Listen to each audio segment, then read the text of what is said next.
क्या आपको पता है दोस्तों कि हाई प्रोफाइल क्रिमिनल केसेस से हमें क्या कानूनी सबक मिलते हैं? नहीं ना? तो आइए बात करते हैं इस वीडियो के माध्यम से कि कौन सी ऐसी सबक है जो हमें ऐसे क्रिमिनल केसेस से मिलती है। आपने देखा होगा हर बार जब कोई high profile criminal case news में आता है तो सोशल मीडिया दो हिस्सों में बढ़ जाता है, जिसके कारण कुछ लोग तुरंत अपना फैसला सुना देते हैं तो कुछ लोग ऐसे भी हैं जो इन्वेस्टिगेशन का इंतजार करते हैं। लेकिन वो एक सवाल जो शायद हम सबको खुद से पूछना चाहिए, क्या कानून भी इसी तरीके से काम करता है? हाँ या ना? ऐसा कहना कोई सॉल्यूशन नहीं देता, ये सिर्फ आपके अंदर कंफ्यूजन पैदा करता है। आपने देखा होगा हाल ही में कुछ ऐसे क्रिमिनल केसेस सामने आए हैं जिनमें केतन अग्रवाल केस भी शामिल है। मैं आपको एक बात जरूर याद दिलाना चाहता हूँ कि कोर्ट का फैसला और सोशल मीडिया का फैसला कभी एक जैसा नहीं होता। आज की वीडियो किसी एक केस के वर्डिक्ट देने के लिए नहीं बनी है, बल्कि ये समझने के लिए होगा कि हमारे देश का क्रिमिनल जस्टिस सिस्टम असल में कैसे काम करता है। चलिए मैं आपको एक सबक के जरिए बताता हूँ और समझाने की कोशिश करता हूँ कि ये सिस्टम काम कैसे करता है। सबक नंबर 1, इन्वेस्टिगेशन और जजमेंट दोनों अलग अलग चीजें होती हैं। जैसे कि सबसे पहले और सबसे जरूरी है पुलिस का काम, जो घटना की जांच करता है और सबूतों को इकट्ठा करता है, और कोर्ट का काम है कि उन सबूतों को कानून के हिसाब से परखना और अंतिम फैसला देना होता है। तो ऐसे ही हम चलते हैं अपने सबक नंबर 2 पे, जो कहता है सबूत हर एक बात से ऊपर होता है। मेरे कहने का मतलब ये है कि क्रिमिनल जस्टिस सिस्टम का सबसे मजबूत स्तंभ है एविडेंस। जैसे कि मैं बताना चाहता हूँ कि कोर्ट इमोशंस, अफवाहों या वायरल पोस्ट के आधार पर फैसला नहीं करता। वो हर क्लेम को सबूतों के साथ परखता है, और आपको ये जानना भी चाहिए कि इसी वजह से investigation agency documents, witness statement, forensic report और डिजिटल रिकॉर्ड जैसी कई सोर्स को देखकर पूरी तस्वीर समझने की कोशिश करता है। इसके बाद ही कोई डिसीजन लिया जाता है। तो आइए चलते हैं हम अपने तीसरे सबक पर।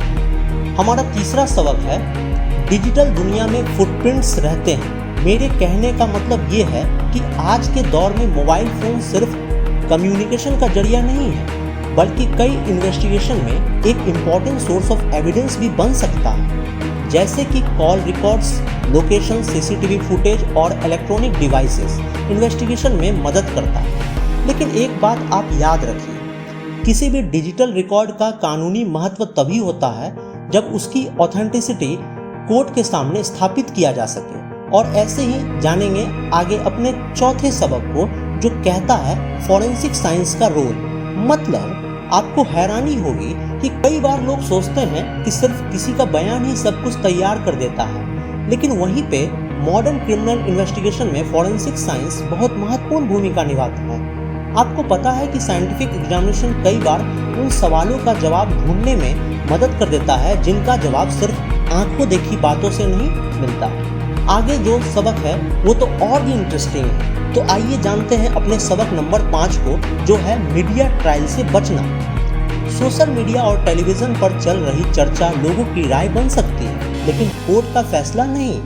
इसलिए जिम्मेदार नागरिक होने के मुताबिक हम किसी भी पेंडिंग केस में जल्दबाजी में नतीजा नहीं निकालना चाहिए, क्योंकि किसी केस का इन्वेस्टिगेशन में समय चाहिए होता है। और यही है हमारा सबक नंबर 6, जहां हाई प्रोफाइल केसेस में अक्सर लोग पूछते हैं फैसला इतनी देर से क्यों आता है। जवाब है क्योंकि न्याय प्रणाली का उद्देश्य सिर्फ जल्दी फैसला देना नहीं है, बल्कि सही फैसला देना होता है।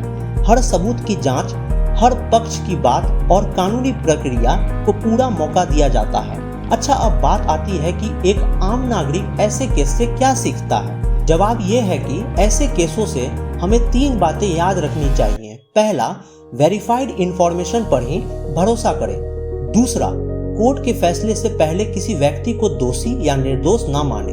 और तीसरी एंड इम्पॉर्टेंट बात, अगर कभी आप किसी इन्वेस्टिगेशन का हिस्सा बनते हैं तो कानूनी प्रक्रिया को समझने और अपने अधिकारों के बारे में जानकारी रखें। देखिए, एक हाई प्रोफाइल क्रिमिनल केसेस सिर्फ हेडलाइंस नहीं होते, ये हमें याद दिलाता है कि एक मजबूत न्याय प्रणाली का आधार आवाज नहीं, सबूत होता है। और शायद इसीलिए कानून धीरे चल सकता है, लेकिन ये बात भी जानना जरूरी है कि उसका उद्देश्य सच के सबसे करीब पहुंचना होता है। अगर आपको ये वीडियोस अच्छी लगी होगी तो लाइक एंड शेयर जरूर करें एंड चैनल को सब्सक्राइब जरूर करें एंड कमेंट करना ना भूलें।